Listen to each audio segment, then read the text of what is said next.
You're on a path in the woods, and at the end of that path is a cabin.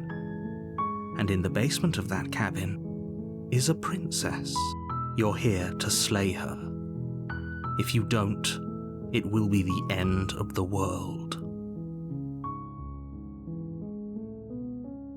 I'm talking about the end of everything as we know it. No more birds, no more trees, and perhaps most problematically of all, no more people. You have to put an end to her.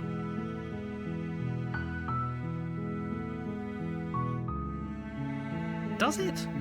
Are you a monarchist? Is slaying a princess that much worse than slaying a fisherman or a miller or a seamstress? If anything, slaying a princess is much better than slaying a seamstress. Seamstresses contribute something of value to society.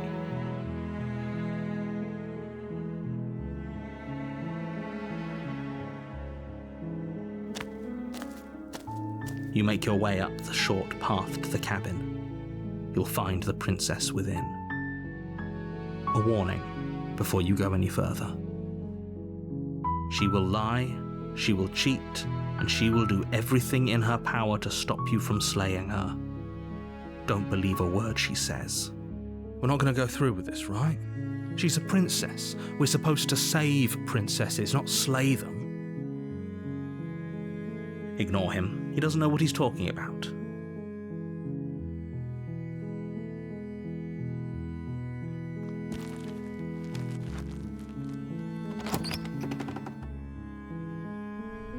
The interior of the cabin is almost entirely bare. The air is stale and musty, and the floor and walls are painted in a fine layer of dust. The only furniture of note is a plain wooden table. Perched on that table is a pristine blade. The blade is your implement. You'll need it if you want to do this right. You take the blade from the table. It'd be rather difficult to slay the princess and save the world without it.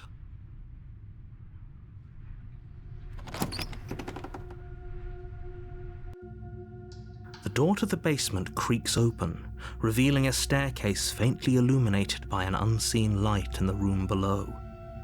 This is an oppressive place. The air feels heavy and damp, a hint of rot filtering from the ancient wood. If the princess really lives here, slaying her is probably doing her a favor. Her voice carries up the stairs. Who's there? She sounds dangerous. It's almost as if she's the one in charge down here. Don't let it fool you. It's all part of the manipulation. Don't be a stranger. It's been so long since I've had any visitors. Come on down. You walk down the stairs and lock eyes with the princess. There's a heavy chain around her wrist, binding her to the far wall of the basement. She's so coldly beautiful. Is she really a threat to the world? Focus on the task at hand. And there you are. Are you here to kill me or something? Then why did you bring a knife with you? How about you drop it, and then we can chat? She makes a compelling point. What if we just dropped the blade and talked? Look at her. It's not like she's a threat. Don't you dare. It's fine. We can decide what we want to do after we talk to her. Maybe she really is a monster, but killing someone in cold blood isn't very becoming of us. The blade tumbles out of your trembling hands and drops to the floor with an unceremonious clang. Thank you. Maybe now we can just talk. Against your better judgment, you step forward to speak with the princess face to face, unarmed. We'll be fine. I don't know what you're hoping to accomplish here, but I can assure you there's no reasoning with her. Just make sure you don't forget about the blade on the floor. You're going to need it. So here we are. What an awkward start to a relationship. Don't jump to any weird conclusions. We're two people who have met each other. By definition, we have a relationship. Don't just tell her that. Is that why they threw me down here? But I don't want to hurt anyone. I like the world, I think. I don't remember much about it, to be honest. I've been down here a long time. Just how long has she been down here? If I'm supposed to be capable of ending the world, then how did I wind up here, chained to a wall? Have they told you why I'm allegedly so dangerous? Sooner or later, you'll understand that I have your best interests at heart. Hopefully sooner. How sweet. Now be a pal and help me get out of here, would you? We could figure out how to deal with them after I'm free.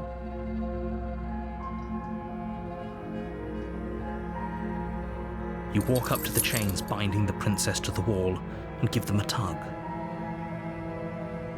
They're large and heavy, far too solid for you to even imagine trying to break them apart. I'm guessing you don't have the key. Maybe it's somewhere upstairs. Doubtful. Whoever locked the princess away down here intended for her to never see the light of day. They wouldn't have just left the key to her chains somewhere in the cabin.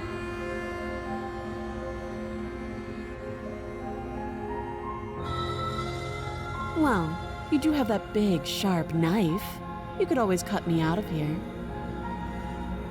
She speaks with almost complete nonchalance. If we were stuck down here for long enough, I'm sure we'd be nonchalant about cutting our way out. Anything to finally be free. You attempt to make your way out of the basement, but the door at the top of the stairs slams shut. You hear the click of a lock sliding into place. Is someone else here? Your shouts and pleas are met with silence.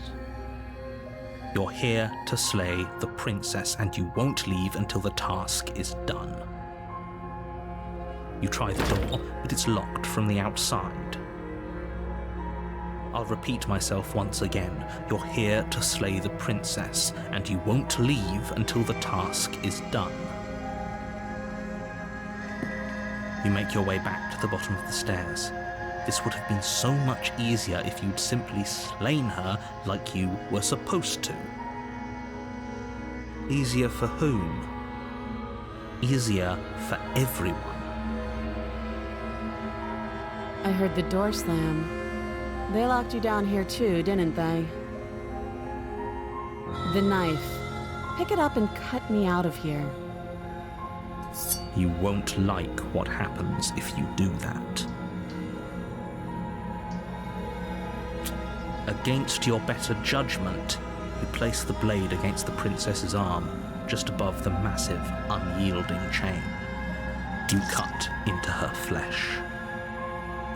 The blade is sharp, and you make quick work of it. Before long, you're able to crack through bone, and she pulls the bleeding stub of her arm through the iron gauntlet. She didn't so much as utter a sound. Free from her bindings, the princess turns to face you, her fierce gaze meeting your eye. How is she so composed after losing an arm? It's like she isn't even bothered by it. Thank you. Now let's get out of here.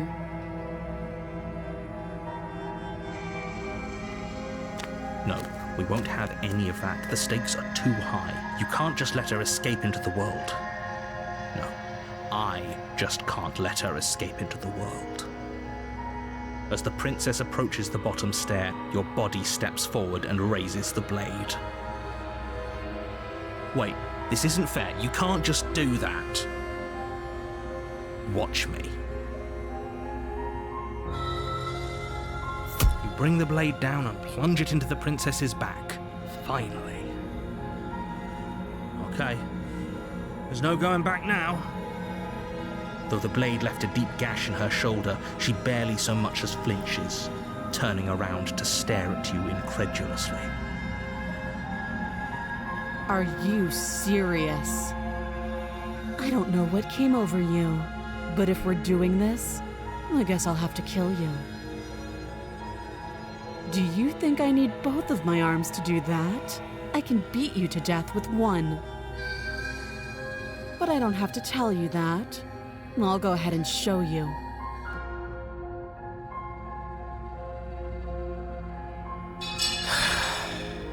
As the blade falls from your trembling hands, the princess rears back, readying a bone-shattering haymaker. You fall to your knees, barely able to process the ringing in your ears before she hits you again. Every blow is as punishing as the first. You feel bones shatter with every impact, unknown ruptures blossoming with blood somewhere inside of you. If we're lucky, the wound you manage to inflict will be enough to at least delay her escape from this place. If we're very lucky, it will kill her before she gets out. Oh, too weak to even try fighting back. How disappointing. She places a confident heel on your chest and pushes you down to the ground. Her knee falls to your throat, your windpipe crushed beneath a weight you didn't think her slight form could possibly possess. It can't just end like this, right? I'm sorry, but it's over. Everything goes dark, and you die.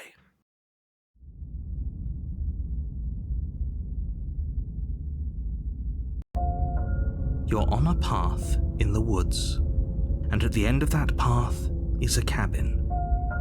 And in the basement of that cabin is a princess. You're here to slay her. If you don't, it will be the end of the world. It hasn't. Or if it has, I certainly haven't been a part of it. We've just met for the first time, you and I. If he doesn't remember what happened, then maybe it's best to keep it that way. You know I can hear you, right? It's going to be a lot harder than you think to keep secrets from me. What does it matter what he knows? There's nothing we can do to stop her. She's just going to kill us again. She is not going to kill you unless you let her. But slaying the princess and saving the world is going to be much more difficult than it has to be if you spend the whole time second-guessing yourself.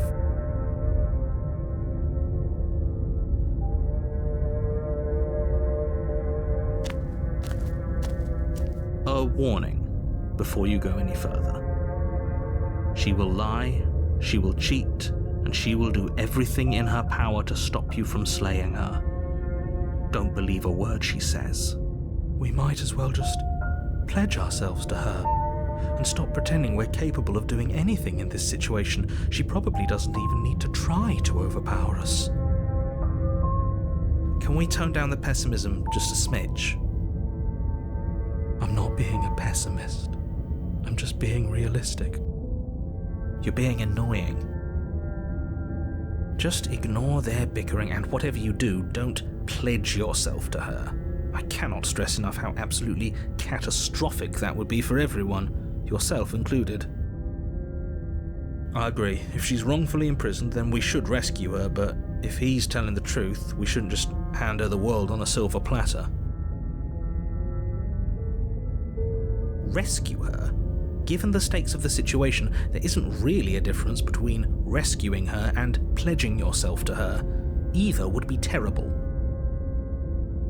So please try to ignore both of those knuckleheads and focus on saving the world. Let's not make this harder than it has to be. If that's what you want, I guess I don't have a say here.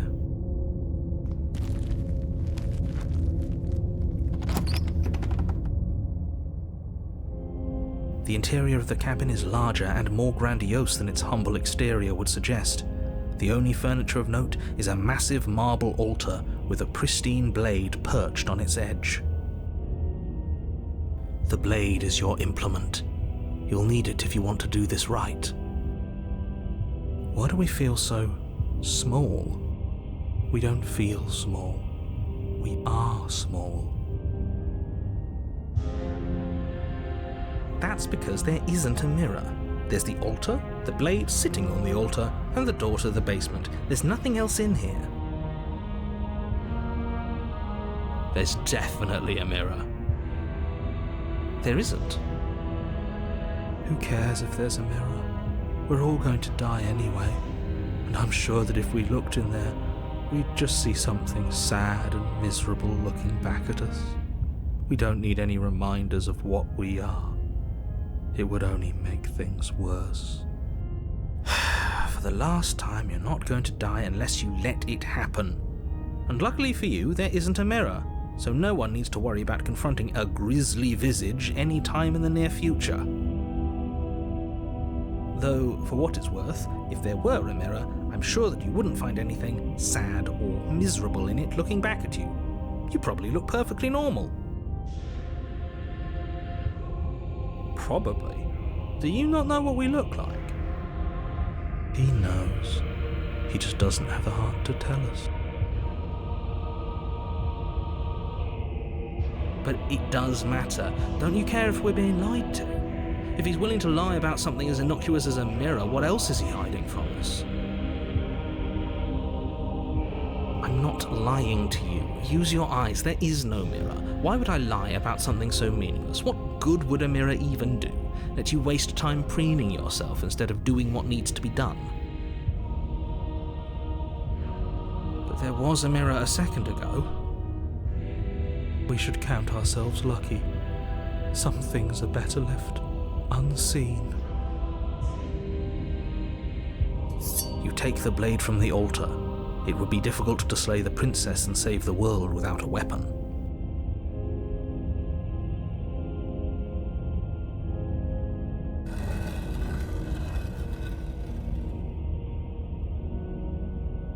The door to the basement creaks open, revealing a spiral staircase. Its steps almost as deep as you are tall. The smell of incense drifts up from below. For a moment, you almost feel at ease. This is actually kind of nice. It's still a stone basement. If the princess lives here, slaying her is probably doing her a favor.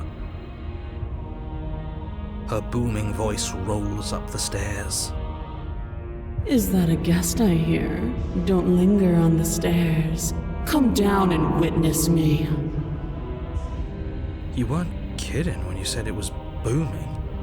She wasn't like this last time. We need to get down there. She wants us to see her. We need to see her. Should we be worried about your sudden change in attitude? Just a few minutes ago you were going on about how pointless everything was. Now you want to go down there. It doesn't matter what that little voice says. He's not the one making the decisions. Though if his ramblings get you to the princess, they get you to the princess.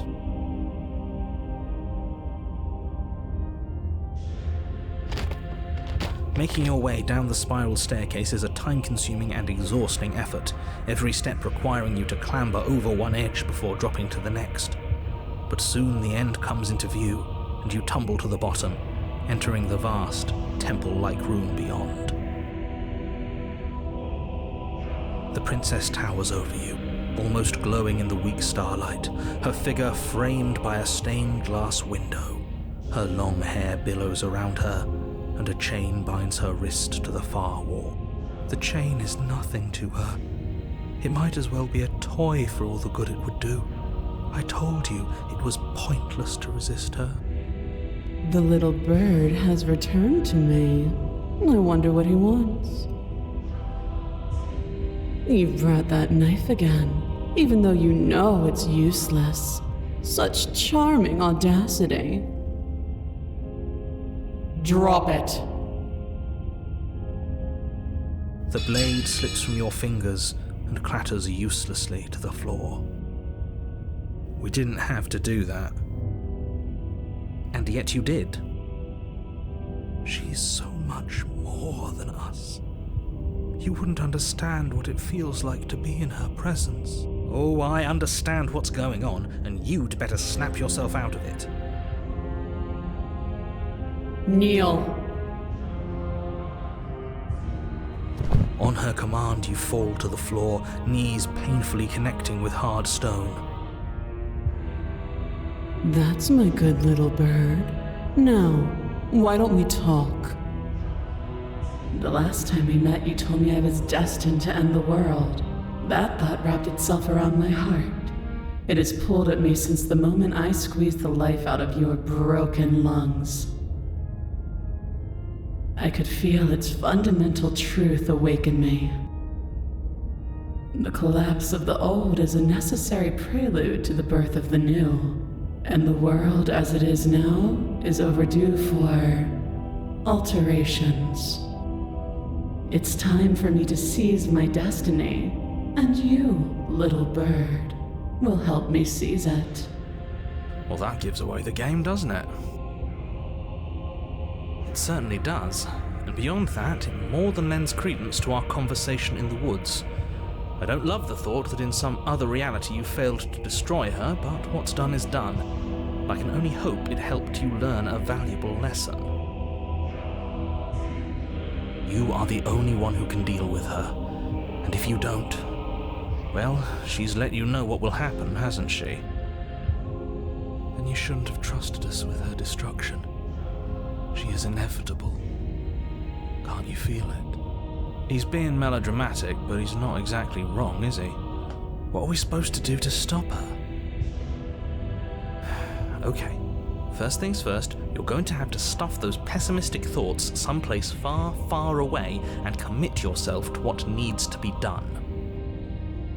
The stakes of the situation should be perfectly clear to everyone now. And if you're going to save the world, you have to have faith that you can pull this off. You can't win a battle that you've already lost in your mind.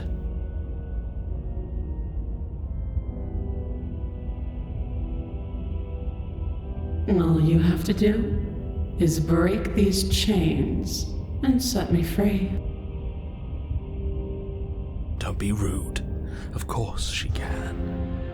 It's not rude to question someone who's apparently trying to end the world. That's exactly why it's rude. We should know our place. I can, easily, but that isn't what I want to do. The story of a terrible and bountiful God unbounded of her own will is no story at all. It's not worthy of everything I am or everything I'm bound to become. It isn't even worthy of what I was. The destruction in Genesis that's to follow in my wake is deserving of a song that can echo for eternity.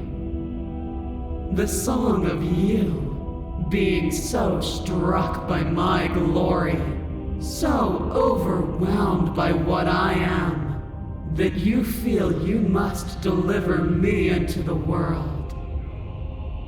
And from your act of utter devotion and submission springs a new dawn, a better dawn. Submit now, submit later. It makes no difference. Because in the end, no matter how vainly you struggle against me, my will triumphs over yours. Know the limits of your privilege, little bird. There's an empty place at my side for you to fill, if you'll have it. But it is not a place for an equal. It is a place for something worthy to be kept. A priest, perhaps, or a pet. I say, perhaps you need another lesson in submitting to your betters. Pick up that needle. Do it. It's what she wants. No objections here. I don't know what she's planning, and I don't like that we don't know what she's planning, but we might as well pick up the blade. As your eye falls on the blade, you feel a weight. Some divine hand that sits unperceived by your senses, but that manages to push you towards its desires like an unseen puppeteer. You reach forward and grasp the blade. Stand! This one's easy. See? This isn't so bad. Okay, yeah. We can do that. We were probably going to stand anyway. You can feel a creaking tension between body and will as you slowly rise to your feet, like two foes forced into an unhappy truce. The princess eyes you with soft contemplation. The moment seems to last a lifetime, the silent anticipation of what's to come dragging out the long, painful seconds. But all silences are broken eventually. To define me is to claim we stand on level ground. We do not. You are quiet shadow, while I am brilliant radiance. Take that knife in your hand and slit your throat. What? You don't have to listen to her. You're armed. Just steel your nerves, step forward, and end this. Oh, we'll end this all right. Your hand lifts the blade and brings it towards your throat. Okay, I apologize for the unclear language. End her.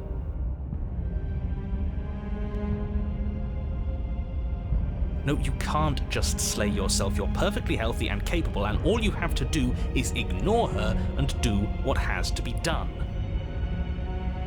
The blade and the hand that wields it remain firmly locked in place until you change your mind and decide to do literally anything else. Look at you quaking against my will. An ant defying a god. It's pointless to resist. In the end, everything submits to oblivion. But you're not the one resisting me, are you? There's something else in there. Is that a person?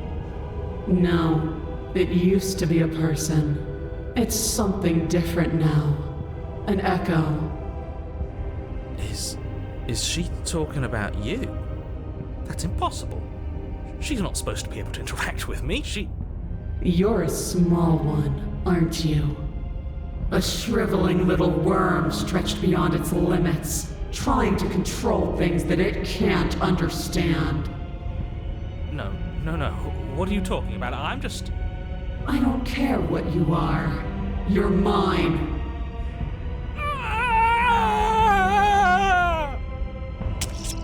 You bring the blade to your neck. You slice through soft flesh, severing veins and arteries, your blood flowing freely down your body. It's a painful lesson in obedience, but the pain won't last forever. No. When I see you again, you'll free me from my chains and deliver me to the destiny that lies beyond this place. We will. I promise. I know you will. Everything goes dark, and you die.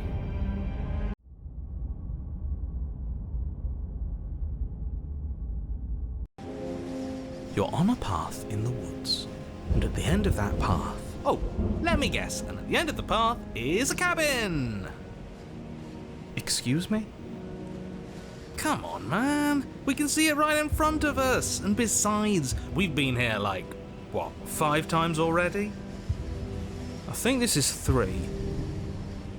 Who cares? The woods are always the worst part anyway. Nothing ever happens in them. I care.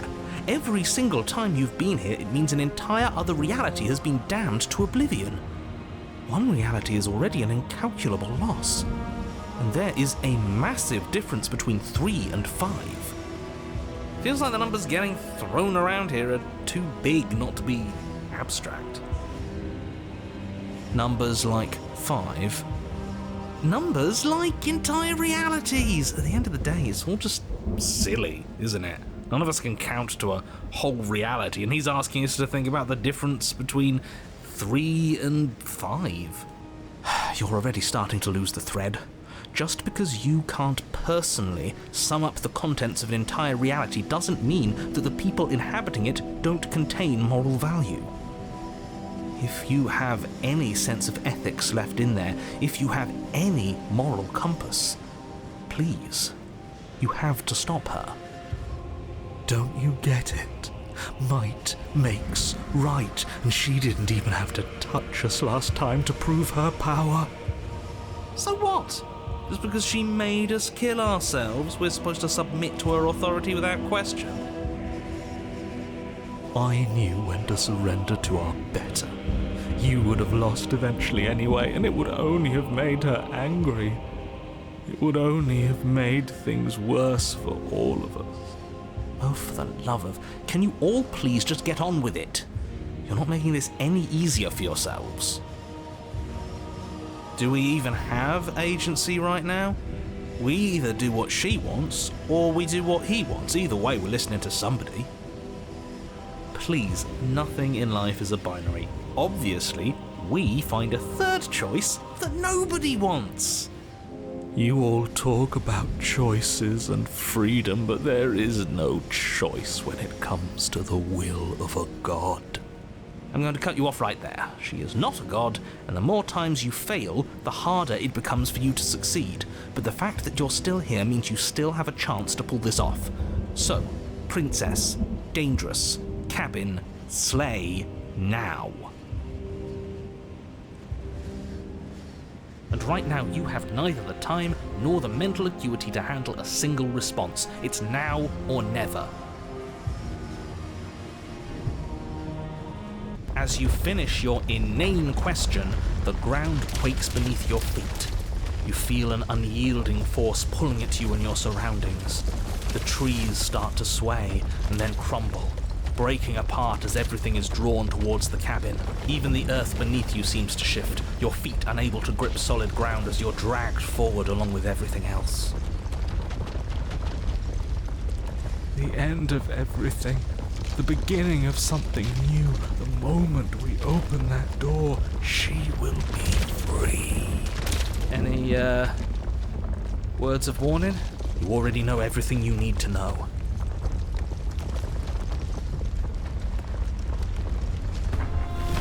As you step forward, the cabin explodes. You're flung backwards, violently slamming into a tree as debris rains down around you.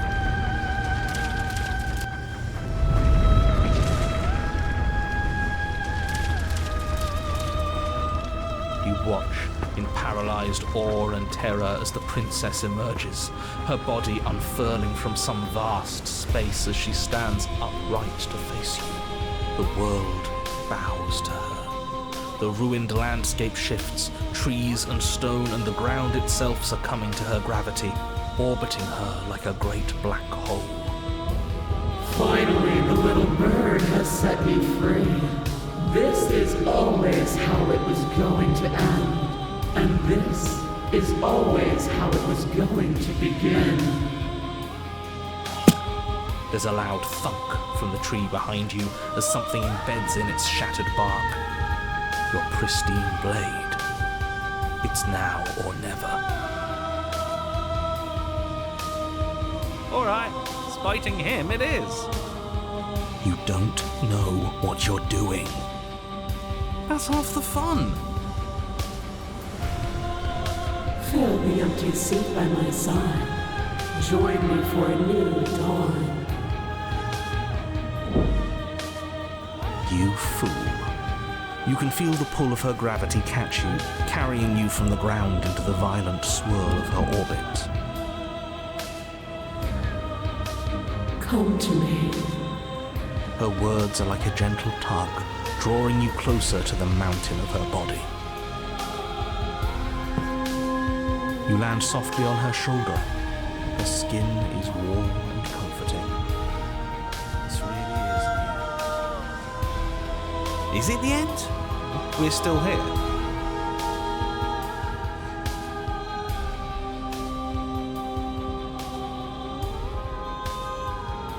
Everything is gone but us and her. This is her power. This is where we're meant to be. He's really gone? Huh, that's unexpected. But he would have said something by now if he were still here. Right? Yeah. Never knew when to shut up, that one. It's part of why I liked him so much. I can't believe all it took to make him disappear was saying no once. What happens now? This world is but an illusion, keeping us from my ascension. A play of shadows dancing on the wall.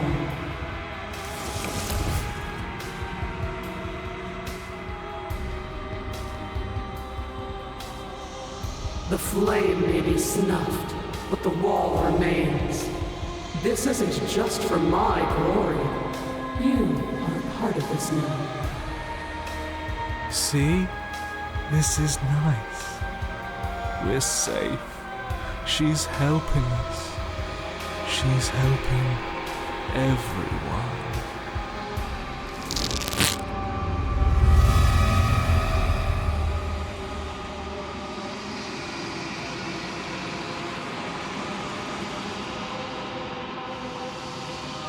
It will be over soon, little bird. Then your eyes will open, and all of this pain will seem but the fading memory of a distant dream. Soon? Soon? Does that mean there's gonna be more? My only comfort is that he isn't here to see us suffer. He would love that, wouldn't he?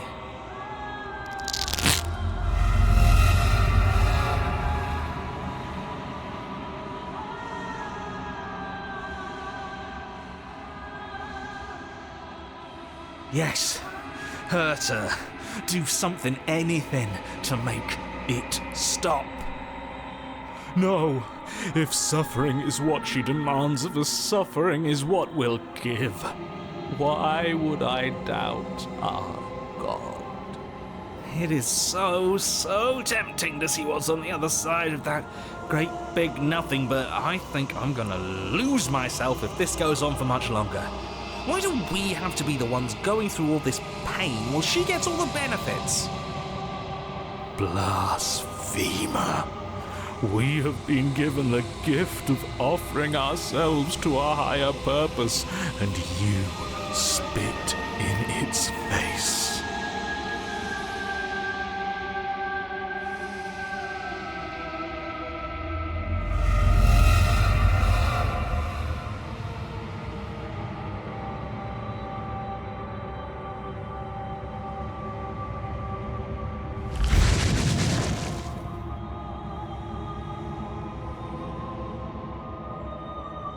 You've done so well, little bird. Behold, the fruit of your anguish.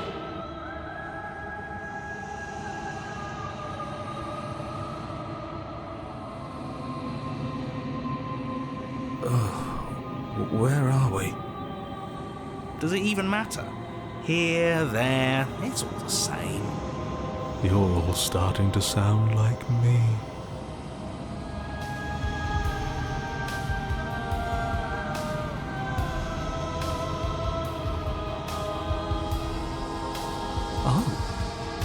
What is that? I think I want to be there. It's where we're supposed to be. Can we come back if we go there? I don't want to go there if it means we can't come back.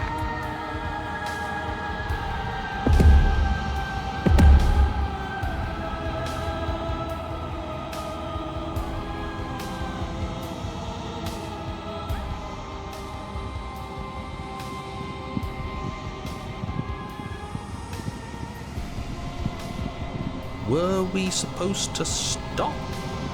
I don't think this is over. After everything I cast aside on my path to ascension, what remnant of the old could possibly be left to defy me?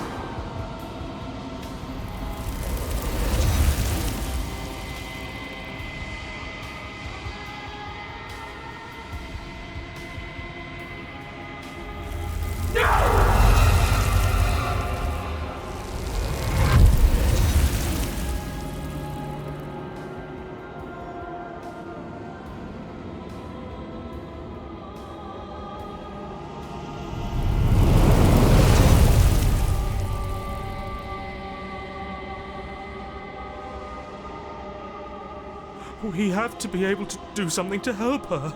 This can't be how it ends. It can't. It can't. It can't. It can't. I think this is the end. I could feel every part of me freezing over.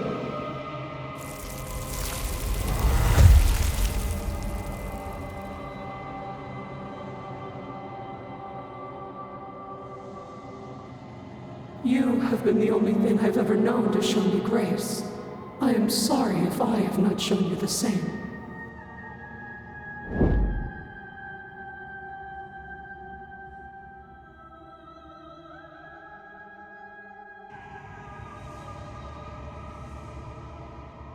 Fly, little bird. No. No. I don't want to be somewhere she isn't.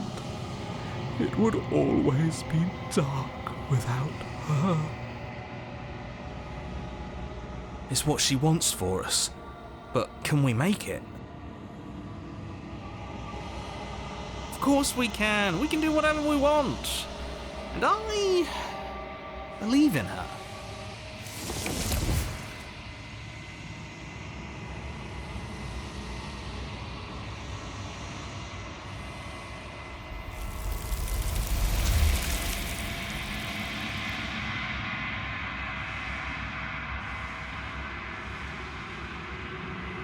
And there's that mirror again.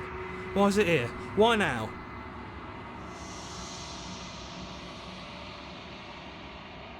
You're right. She's gone. It's just us and that awful thing. I feel anxious.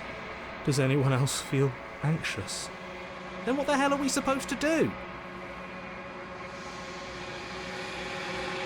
There's something dreadful about it. I don't think you should. No, don't do that. I don't want to look at us. I'm begging you, don't do this.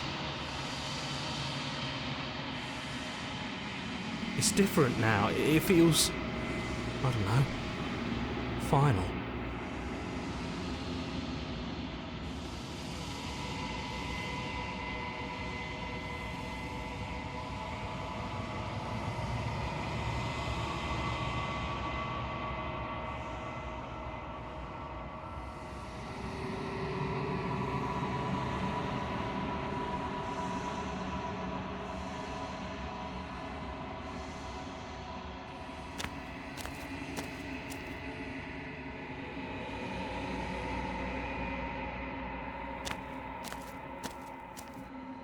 Something finds me in the long quiet and brings me the gift of a fragile vessel. I am solitary lights in an empty city. What are you? Thoughts without connections, a dim and nascent network. I wish to be more. I think that you are like me. We are oceans reduced to shallow creeks. Yes, nerves and fibers to feel the worlds beyond, perspectives to make my own. This one sits at the cusp of awakening, a new god waiting to be born. She will make for a terrifying and divine heart. Do not mourn her, for she has finally found her light.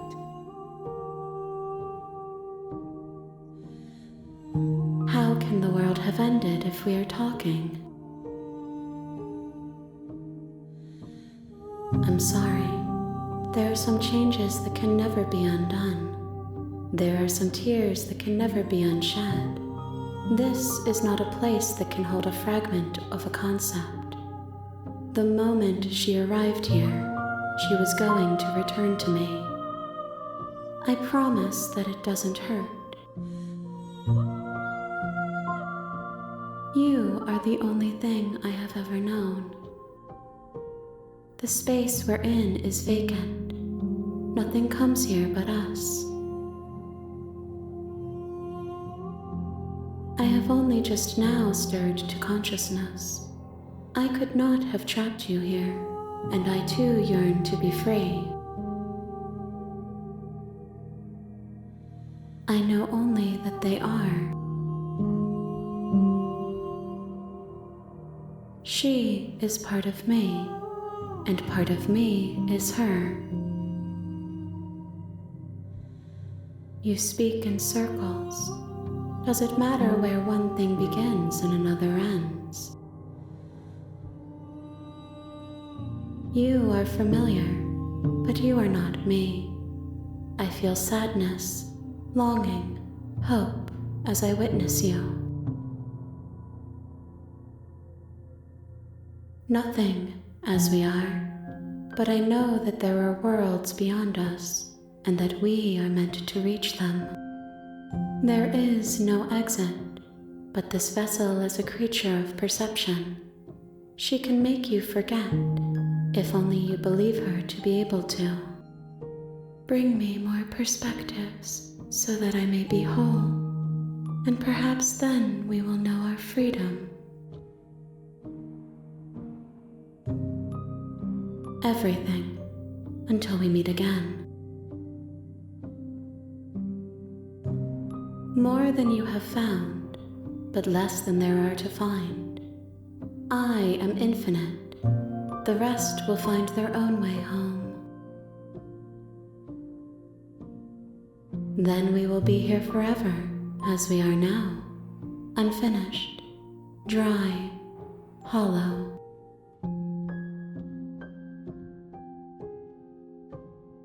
She asks that I tell you to remember her.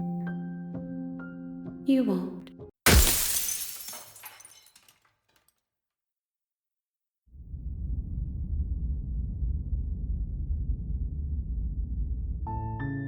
You're on a path